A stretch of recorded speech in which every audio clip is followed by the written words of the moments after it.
After some time has passed, after you've written something, recorded it, played it, whatever, do you ever turn around and then realize what it is you were saying?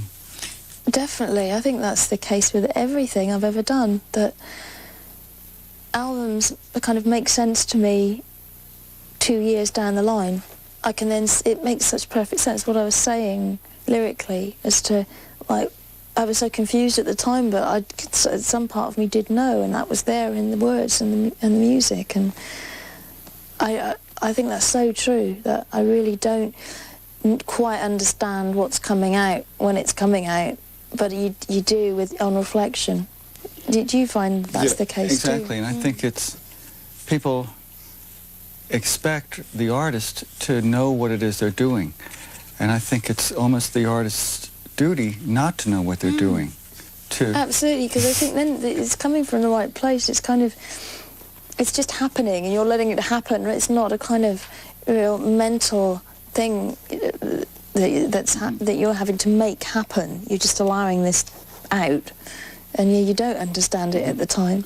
Yeah, and that's your job, yeah, in a sense. No, I totally agree with that. Problems in people's lives can bring out creativity, and the reverse. Do you think that contentment kills creativity?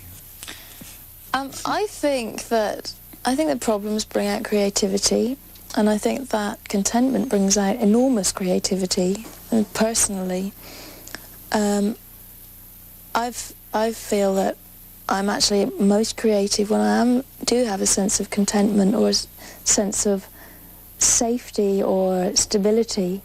Allows me to be much more creative, I think. Although distressing, hard times can also bring about creativity in a different kind of way. It brings about darker, more confused kind of feelings, which can often translate a lot more powerfully, I think, through whichever creative medium.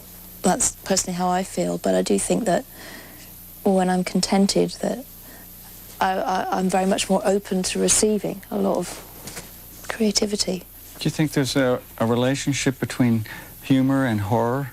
Definitely. I think there's a very fine line between them. I mean, that we laugh at things that are genuinely frightening. Yeah, I think so. It can be almost like an automatic nervous reaction, but I think they're very close to each other. It's hard to separate. I mean, the classic thing is laughing so much till it turns into crying, or vice versa. It's happened to me many times.